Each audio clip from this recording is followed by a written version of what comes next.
companheiros e companheiras, queria cumprimentar inicialmente o deputado Carlos Gianazzi e Adriano Diogo por essa convocação, por essa audiência pública, cumprimentar toda a mesa, os apoiadores, mas particularmente aos lutadores sociais e ao povo resistente do Pinheirinho, a nossa admiração.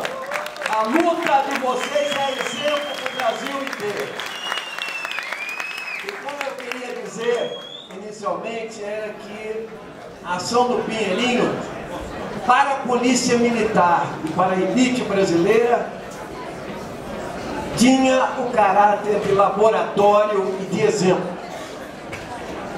2.000 homens para retirar 6.000 famílias, um aparato bélico desse tamanho, com planejamento, informação e eficácia de ação, era um treinamento para a segunda tarefa, que é a seguinte: intimidar e criminalizar todos os movimentos sociais que estão lutando por moradia, por educação ou por saúde.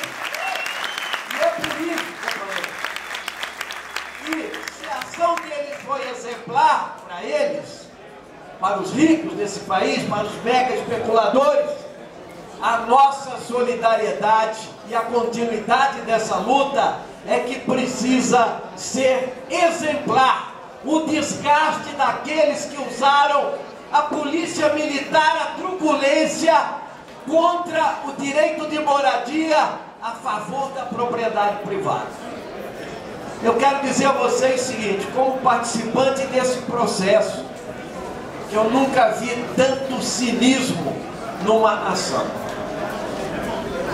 E quando se contar toda a história do Pinheirinho, desde o começo, os anos que estão lá, desde 8 anos atrás, mas a história desta desocupação, desta reintegração, é que vai se ver o que é a elite brasileira, o que é a justiça brasileira, a quem servem os governos, e não é o povo pobre excluído, não. Essa justiça e esse governo, esses governos servem aos financiadores de campanha, a elite brasileira, aqueles que se aproveitam do suor do trabalho da classe trabalhadora. Eu quero contar uma coisa para vocês. A desapropriação, na verdade, a desocupação era para ter ocorrido na segunda-feira de madrugada. E não foi só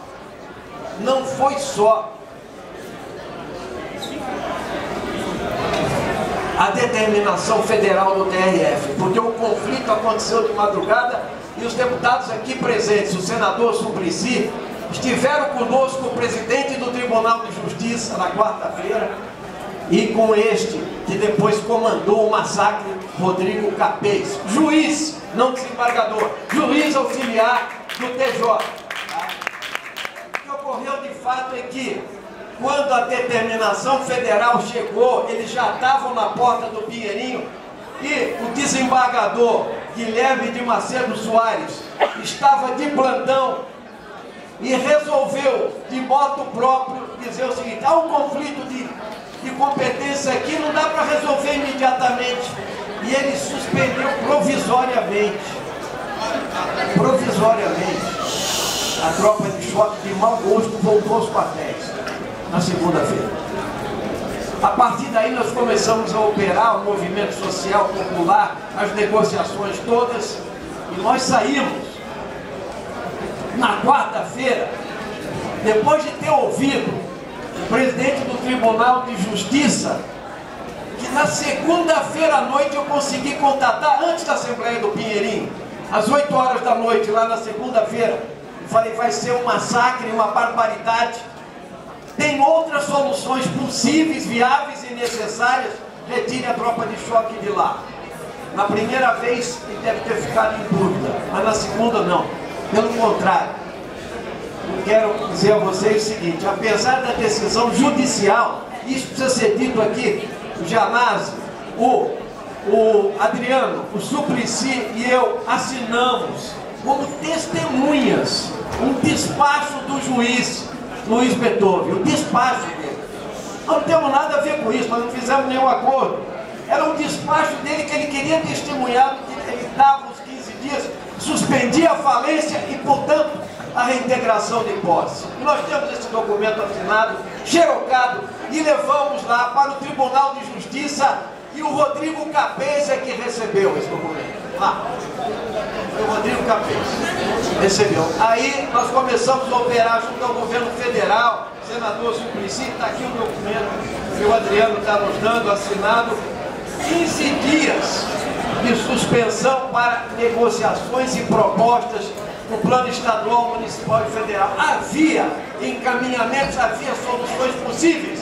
O que aconteceu no Pinheirinho se chama a marcha da insensatez de juízes, governantes e aqueles que trabalham a favor dos ricos desse país.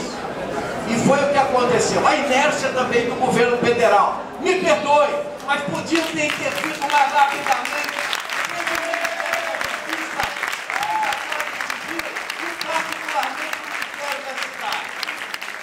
O governador Alckmin é o comandante da tropa de choque. É ele que é o responsável principal pela repressão, pelos feridos, pelos desaparecidos e pelos possíveis mortos. E ele precisa assumir essa responsabilidade publicamente. A justiça agiu como justiça de classe.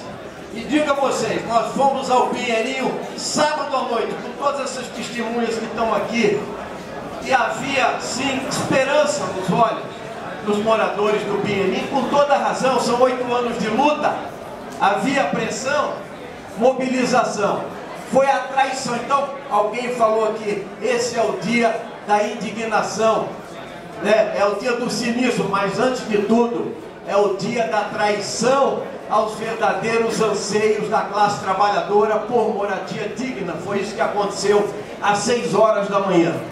Eu fui acordado pelo senador Suplicy às 6h30 da manhã. E marchei para o Pinheirinho, mas sem não antes falar com o desembargador, presidente do tribunal, Ivan Sartori. No telefone às 7h30 da manhã, eu falei, o espetáculo de cinismo que vocês estão patrocinando. Disse diretamente aí. Vocês não podem fazer isso, havia um acordo, havia negociações em marcha e foi prometido pelo senhor.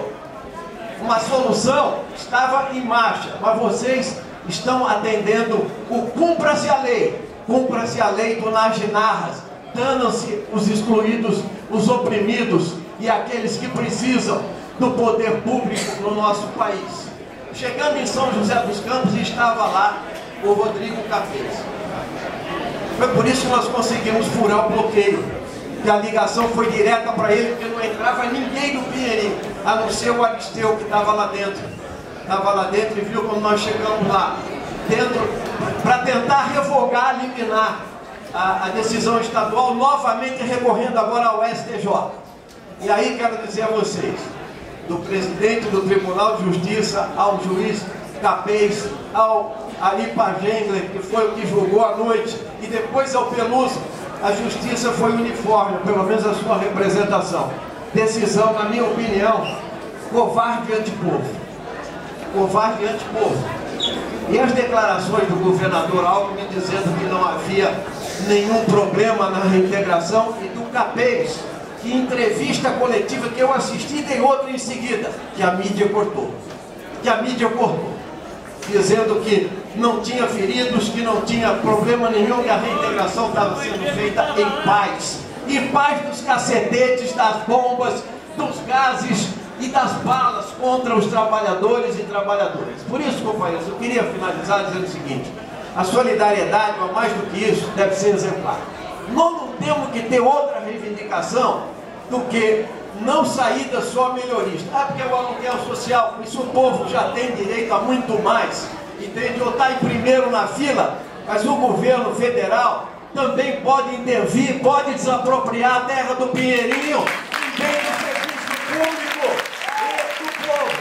O governador Alckmin precisa ser enviando a ele um requerimento de informações sobre todas as arbitrariedades coletadas apresentadas, muitas das quais aqui expostas ao governador Geraldo Alckmin. E anuncio que na semana que vem, líder do PSOL e ex-presidente do Partido Socialismo e Liberdade já estão dando a entrada na Comissão de Direitos Humanos da Câmara Federal para uma audiência pública nacional para discutir o Pinheirinho e repudiar a repressão sobre os trabalhadores. Que seja exemplar a nossa luta e a nossa solidariedade. Viva o povo do Pinheirinho! Não desanime, pelo contrário, vocês são exemplo para a luta de todo o povo brasileiro. E os carrascos que fizeram aquela operação pagarão alto, seja os da justiça, seja os governantes. Viva a luta do povo brasileiro. Grande abraço.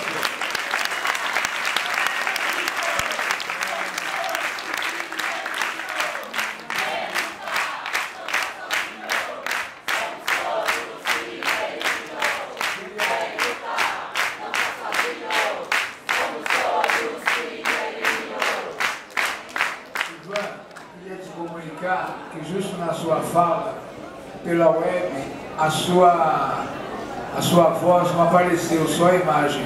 Você vê que os homens continuam atrás de você te censurando. Queria um retorno para saber por que se a gente vai continuar sem áudio, só com as imagens na web. Com a palavra, o deputado do Vale do Paraíba, de Jacareí, companheiro da Comissão de Direitos Humanos, Marco Aurélio Souza.